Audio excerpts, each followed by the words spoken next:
د سار مونږ ډومبه چا کړه د پسمکه باندې آدم علیہ الصلوۃ والسلام کړه چا کړه ده آدم علیہ السلام ولی وکړو آدم علیہ السلام د جنت نه راغی جنت کې رڼا وا دنیا ته چراغه تیار وا صبح صادق ټیم کې د تقریب ټیم کې آدم علیہ الصلوۃ والسلام ول خدای دا سو شو ته خو تیار ده نو ناګهانه یو رکعت وکړو سجده الله ته ولګولا ډیر ځته الله ته وجړل وګد رکعت آدم علیہ السلام کو چې سری اوچت کو رڼا په نظر راغلا د صبح صادق تجلیات پسمکه باندې را خوارو شو آدم علیہ السلام دوباره به سجده وکړه نو دا دوه رکعاته ډومبه پسمکه باندې چا کړی آدم علیہ السلام مونږ د سار مست تیار نه یو زمون لوی خلق چې دی کاروباري خلق لوی چې زمون په نظر کې درانه خلق دی او ټول شپه ګرځي لوح العب کې ګرځي سار به یولس بجې را پاسيږي مونږ دا ډېر درانه او معزز خلق دی دا د آدم علیہ السلام بچی نه دی دا آدم علیہ السلام بچی وي آدم علیہ السلام خیرا کړي هغه چاته چې د سحر موږ په ټیم باندې نه کوي د ماسپخین موږ په ځمکه باندې اول چا کړي ابراهیم علیہ السلام کړي ابراهیم علیہ السلام د ماسپخین موږ ولې وکړو کله چې زوی روان کو او د الله رب العالمین په وړاندې زوی دې ته تیار شو یا ابت افعل ما تؤمر ستجدني ان شاء الله من الصابرين نو ابراهیم علیہ السلام الله ته یو رکعت وکړلو چې یا الله ډیر شکر دې چې زما بچي زما حکم منلو ته تیار دي کله چې چړې لاندې واچولو چړې ور باندې راخ کلا نو اسماعیل علیہ السلام بدله کې ګډ راغی کله چې ګډ حلال شو ابراهیم علیہ السلام دویم سجده ولګولا دویم رکعت وکړلو یا الہ العالمین چې زما د قربانی په بدله د زوی کې یا الله تا د اسمان نګړ را اولی غلو دویم رکعت وکړلو کله چې الله رب العالمین فرمایل قد صدقت الرؤيا ابراهیم علیہ السلام دریم سجده ولګولا دریم رکعت لاړلو چې یا الہ العالمین تعالی دا بل رکعت کوما چې زما خوب ته درشتونه خوب ویلو یا الله کله چې الله جل جلاله فرمایل انا كذلك نجزي المحسنين ابراہیم علیہ السلام سلورم رکعت کو دعا وکړه یا الہ العالمین یا اللہ داستا فضل او کرم چې زما بچی ته دی یا الله د امر د منلو توفیق ورکړلو مالای درا وستلو توفیق راکو به د اغل د الالی دو د غرزی دو توفیق ورکو به د ما ته بدل کی یا الله ګډ را وستلو دعای وکړو الله ته اجلل نو سلور رکعات مونږ د ماسپخین په ټیم باندې ابراهیم علیہ السلام کړي خو د ابراهیم علیہ السلام د پاره سو مستحب د آدم علیہ السلام د پاره سو نفل مستحب خو الله له د ټیمونه خو نبی علیہ الصلوۃ والسلام تعالی د سار مونږ چې آدم علیہ السلام دوه رکعات کړیو ستا امت لپاره بس دا فرض شو خاص اجر یې څومره دی اوس اجر څومره دی ته چې دوه رکعات د سار مونږ فرض ادا کې نو عزیزانو دا یاد ساتئ دا حدیثو کتابونه په دې باندې ډک دي مؤمن چې کله یو سجده الله ته د سار ولګي او دیلا بل سجدی درا اوچت شوی نه الله وی زما دې په خپل جاه او جلال قسم وی چې ټول ګناهونه ورته معاف کوم څومره لوی اجر دی یو رکعت باندې د سحر مونږ نو پټیم کول پکار دی د ماسپخین یو رکعت مونږ دی وکړو دویم کلا پاسېدل هم نه الله جل جلاله وی اے زما بندا کم اجر او ثواب چې ما ابراهیم علیہ السلام ته د ګډ په قربانو ور کړې اے زما د خپل پیغمبر امتی زه تا ته په یو سجده باندې درکوم او داغي عمل می چې قبول کو نو اے زما د محبوب امتی ستا ټول اعمال می قبول کړی دي ماسبخین مسکون کې لا د مانځنه فارغ نه چې الله دا عمل نامې د صفاتې دو فیصله فرمایي مونږ او تاسو سکو د ماسبخین مون مسنګ ده نو بهر حال خبره خپل خو لاړه د حضرت کعب ابن زهیر خبره می کولا د ماسبخین ټیم دی راغی یا د سحر ټیم دی راغی ځان نه صادر تاو کړه دی په تور صادر کې راغی ځان نه داسې یو کپڑا تاو کړه دا چې هغه مدینه منوره کې زنانه او د ځان نه تاوهلا سرداری کونین تا مخ تکیناستو حضور علیہ الصلوۃ والسلام مبارک می تپوس کی سو کی ورتوی اے دا اللہ حبیبا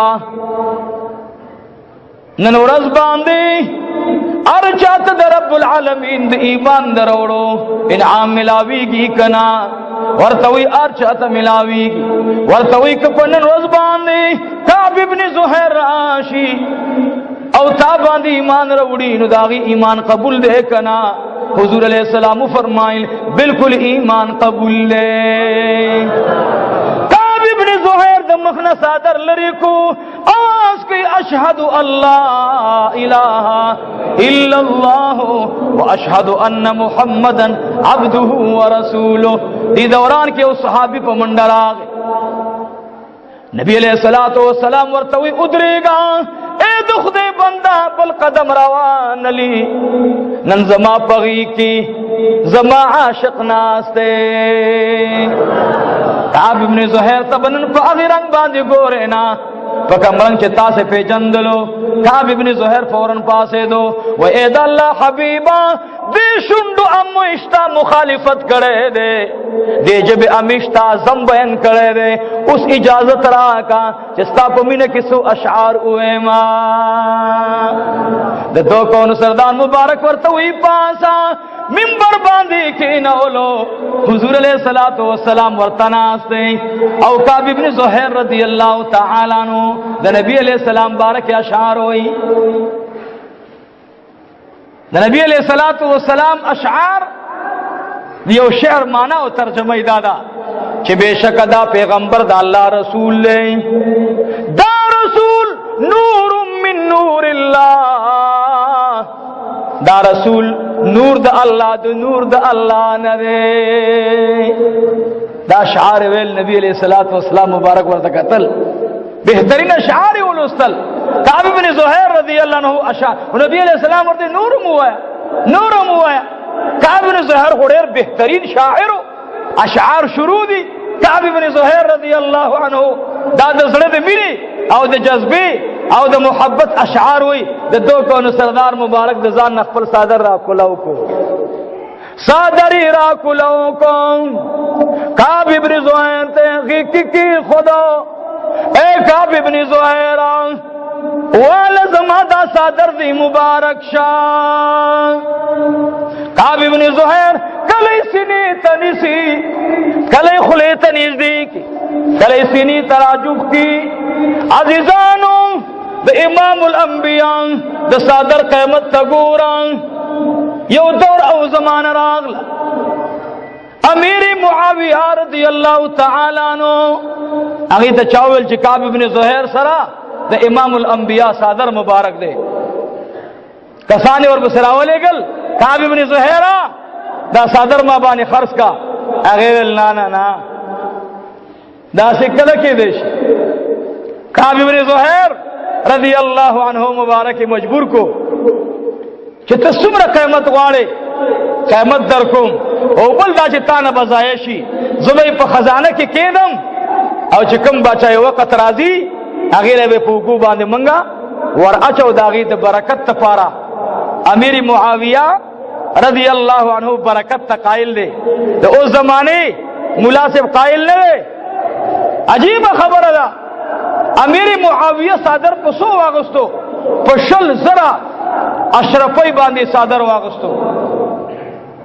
دای صادر کپڑا اغستی کدای نسبت اغستے جواب را کئی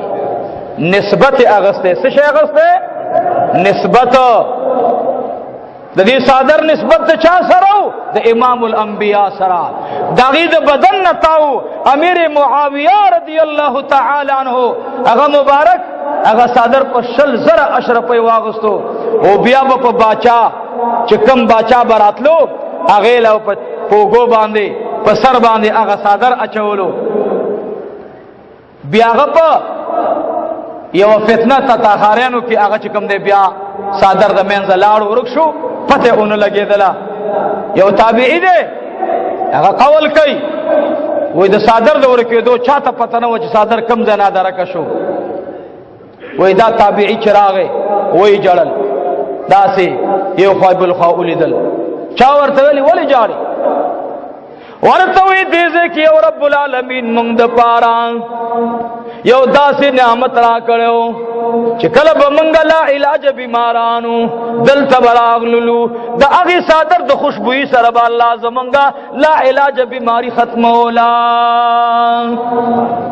نن هغه زشتا خو هغه صادر او خوشبوئی نشته دی نو ټوله دنیا تله و خیر دی خو چې دا صادر امانت پاتې شوی تابعی د تبرک قائل دی صحابی د تبرک قائل دی د برکت قائل دی نو موږ او تاسو لم دا پکار دی چې د اولیاء د برکات ته قائل شو نه د چا په خبرو باندې دوکه نشو عزیزانو زمونږه د دیوبند په اکابرو کې لوی شخصیت تیر شوی رشید احمد گنگوہی رحمت الله علیه هغه مبارک هغه ته چا د مدینه منورې نه جوړه کپڑے راوړل نو رشید احمد گنگوہی رحمت الله علیه ته یو درځي راغی خبر خړیرو چې دا کپڑا بدل منګه وګندو د درځي سره کې داغ لاوا چې اوتار نیم به مال پاتې شي د په اجازه باندې بیزان سره د برکت لپاره کېدم دا زمونږ الحاج محمد امین صاحب نور الله مرقده مجاهد کشمیر عاشق رسول د مدینه منورې نه چانک راوړو مولانا عبدالحق صاحب رحمه الله امام المحدثین د اکوړي او ډاکټر شیخ شراری شاه صاحب نور الله مرقده استاد المحدثین وای مونږ راغلو ملاقات تاجي سے بیمارو تپوس ته راغلو وای چې را تر او وستلو او چې کله راته پهلی واچول نو چې نه کې راوغسو پرون باندې کې خود رضان نه پتون باندې نو مولانا صاحب ورتا او فرمایل مولانا عبدالحق صاحب رحمت الله علیه چې اجي صاحب دا چنک پسمکه کېدا وای هغه ور سترګونه اوخ کې لاړې چې حضرت دا د مدینه منورې چنک دی دغه زخپلم چنس کما خو طالب به زګه چیرېورو چې ته دغه پیغمبر د احادیث ترجمانی نزی پسمکه باندې نګدم پتون باندې एकदम پتون می دې اوس وځيږي خو د جانان د کلی د چانک به د دې میونه شي بس نو رشید احمد گنگوہی رحمت الله علیه تا یو درځي راغې ولنا بل راغې ولنا اخر دا یو کسر تراغې ورته اے رشید احمد گنگوہی رحمت الله علیه زبتا ته دی جوړه کی ډیر جوړه وګندما هما ته لګ نظر وخایا ما ته پته دا جوړه ته نګندي گنگوہی رحمت الله علیه ور تستر ګنا اوخ کرال ورته اے بچوړیا اوسه تا ته منا چې کله زه وفات شمه ما سره بل سشته دینا زب الله رب العالمین پرشتو تا دغه کپڑا په وسیله کې وړاندې کما زب دا کپڑا په وسیله کې وړاندې کما ما سره هیڅ نشتا دا د غلجو مې سب نور الله مرقده اته امام الانبیاء د خوانه پټکه مبارک ملاو علماء ورپسې لال چاته هم نه خودلو اخر دا چې وفات کېدون د خپل وصیت دا کړو چې دا به ماته د سر نه اوخه او پدې شملې پدې سینه راته کېدی دا علما هغه خلق دي نو موږ او تاسو لم دا پکار دي چې دا هغه خلق پسې نزو نن خدا سے دور دی تاسو وای چې مولوی صاحب ما پرون مقبره کې زمونږه د اجي صاحب دی والده صاحب وفات و نهایت اجي صاحب دی نو مالته خبره کوم مال مخ کې ودا مشران چې جمعه تراتل د نسوارو ډبه به را وېستلو پیزار کې به کې خودل هغه نه پویدل مونږ جمعه ته سلام راوړو مونږ پویګو هغه نه پویدل یو بزرګو هغه بچا می جمعه تر اذان نه کېدلو نو سپلې به داسې ځای کې وېستلې او مخ به ورته داسې کړو، مخ به د سپلو داسې کړو. جمعه ته به دننه شو، چا ورته ویل تاسې دا د جمعه دا پیزار ولې خو چې دلته وباسه خدا سے پرتی دا ولې مخ کې داسې کې واپس وای بردا مال به د بیخ کاریږي چې جمعه طرف ته زما د سپلو مخرانه شي، دا مال به د بیخ کاریږي. په ایمانی وای مونږه قرآن کریم داغي ادب لاړو، د مسجد ادب لاړو، تاسو مشرانو سپینګیرونو مو اوریدلی. اوس ولا باز خلک چې نسوال چې دا صادر داسې کی داسې د خلکو مخ نه راو باسي به داسې کی داسې دا د خلک وردن نه کی بس لاس داسې کی ستاره مشرانو به بار التکه خدل هغه نه پویدل او ته پویږي نه. عزیزانو د جمعات ادب به وسم کو، ابو بکر صدیق رضی اللہ عنہ ادب کرے ادب بے کو، نبی علیہ السلام د جمعات ادب کرے ادب بے کو، پیغمبر علیہ السلام صحابہ کو جمعات کے نبی خاندلی ہم به جمعات کے نہ خاندو. د ضرورت نہ بغیر په جمعات کې د درس لپاره باز علماء اجازت نه ورکړي، موږ به سنب ډرامې جوړ کړي. نو عزیزانو غرض می داده چې جمعتونه د الله د عبادت لپاره دي، د الله د ذکر لپاره دي. موږ به ذکر منع کو، جمعات کې ذکر مکوا، ذکر پکې مکوا ولې لګوي دا بدعت ده، او ډرامې او غپونه پکې لګاو دا بدعت نه ده. یلکه پلان کې خانه څنګه ای، یله پلان کې خانه څنګه ای، دا جائز ده. خو دې دا ول چې لا اله الا الله نو دا بدعت ده. پلان کې خان د پر ثبوت شته، دا کوم ترجته आवाज ورکې چې اے پلان کې خانه که عمر وې او تاول اے پلان کې خانه دا جب به درنه تعالو سره غوسه کړي چې دې کې بده یو الله نام اخلي. نو عزیزانو غرض می داده چې د جمعتونو ادب وکاو ان شاء الله، د قران کریم ادب وکاو ان شاء الله، او د مشرانو ادب وکاو ان شاء الله، او خپل عقیده د اهل سنت والجماعت دا به مضبوطه او کلکه ساتو، سر به بیلو او عقیده به بچکاو ان شاء الله، عقیده به بچکاو. ځکه دا زمون ایمان دی، دا مونږ ته صحابه ډېر په تکلیف را رسولې ده، نو مونږ ته داسې ویډیا نه ده میلاو. نو عزیزانو الله جل جلاله دې تاسو زمونږ د ټولو خاتمه په ایمان باندې او فرمایي. رب العالمین دې زمونږه دا مدرسه او ټول دینی مدارس آباد